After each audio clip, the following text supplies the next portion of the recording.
Assalamualaikum warahmatullahi wabarakatuh. Perkenalkan, nama saya Rofi Unisa Adila dari kelas Ular. Di sini saya akan menjelaskan perbandingan random forest dan adabus dalam memodelkan faktor-faktor yang mempengaruhi indeks pembangunan manusia.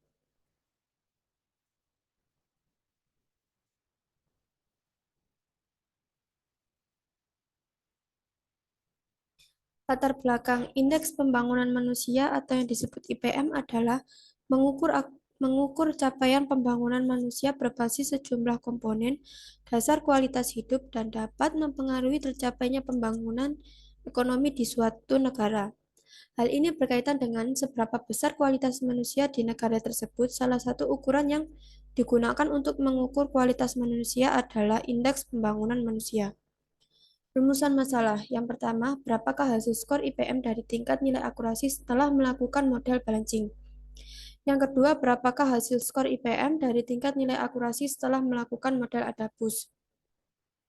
Data variabel data. Di sini terdapat 2196 baris 5 kolom yang terdapat harapan lama sekolah, pengularan per kapita, rata lama sekolah, usia harapan hidup, dan yang terakhir menggunakan satu variabel, yaitu IPM.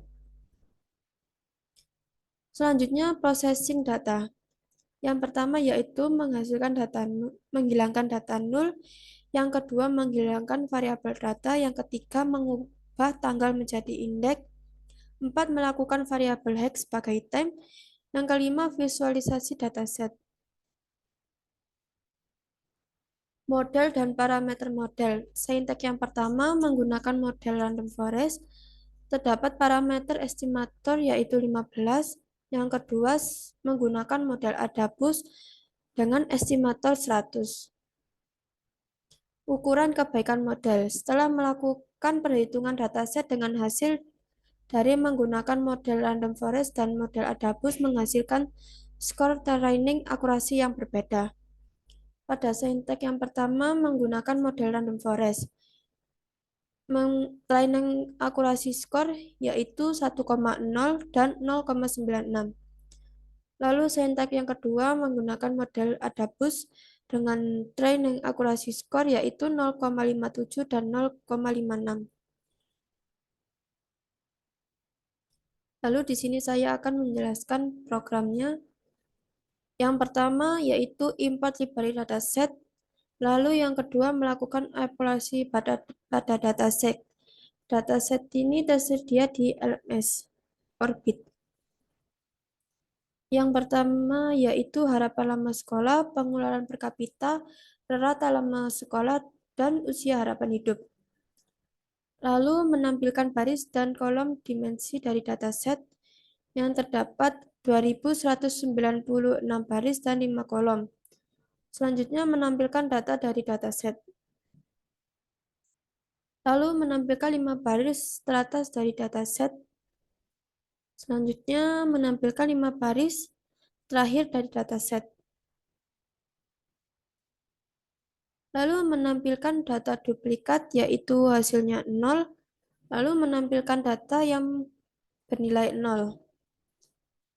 Selanjutnya mencari informasi dataset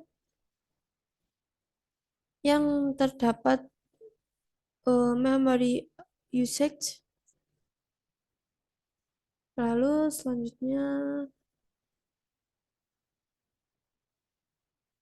di sini terdapat harapan lama sekolah yaitu dengan skor 4.499, lalu pengeluaran per kapita 1.930, rata lama sekolah 633, usia harapan hidup 154, 1.504, dan IPN terdapat 4 baris.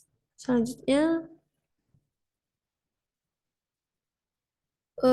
menampilkan kolom yang terdapat harapan lama sekolah, pengeluaran per kapita, rata lama sekolah, dan usia harapan hidup dan IPM. Selanjutnya mengelompokkan variabel dataset yang berupa kategori pengeluaran per kapita, rata lama sekolah, dan usia harapan hidup.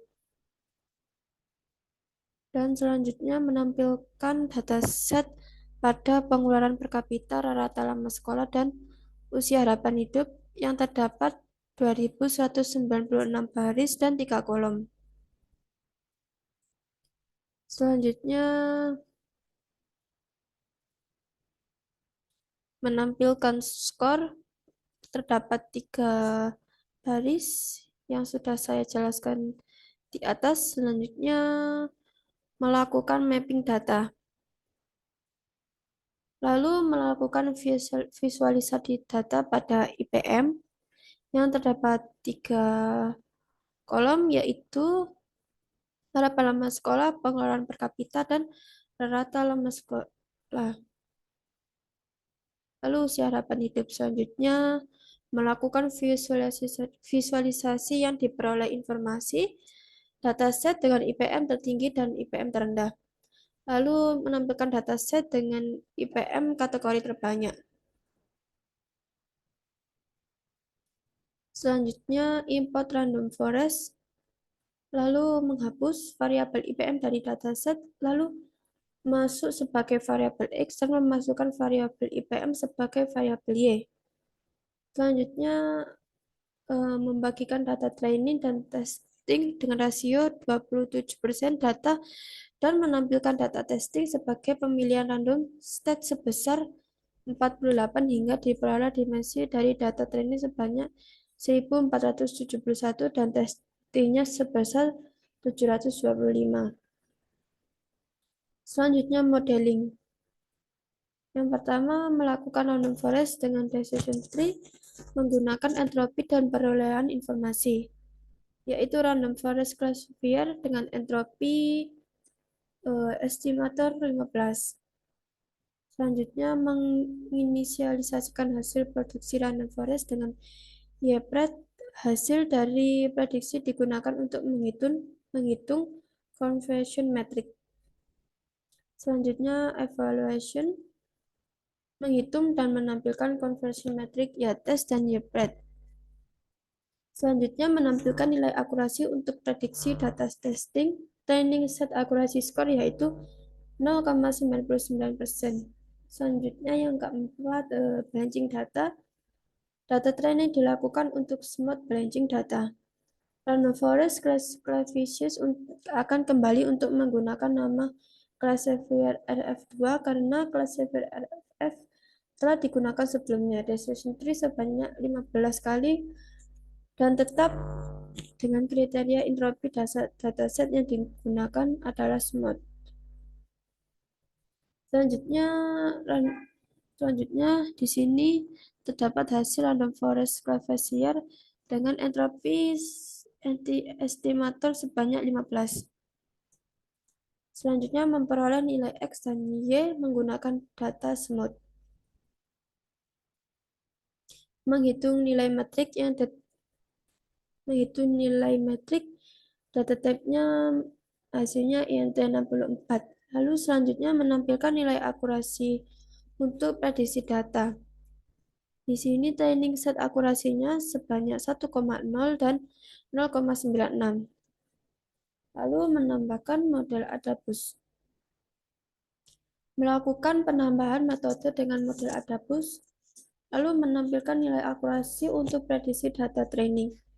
Di sini terdapat hasil training akurasi skor yaitu 0,57 dan 0,56. Selanjutnya kesimpulan. Berdasarkan hasil dari pembandingan dengan menggunakan model random forest dan model Adabus menghasilkan skor training akurasi yang sangat berbeda. Hasil dari model random forest training akurasi yaitu 99%, sedangkan model Adabus skor training akurasi yaitu 57%. Jadi dapat disimpulkan bahwa nilai yang paling tertinggi adalah menggunakan model random forest. Sekian presentasi dari saya. Kurang lebihnya mohon maaf. Wassalamualaikum warahmatullahi wabarakatuh.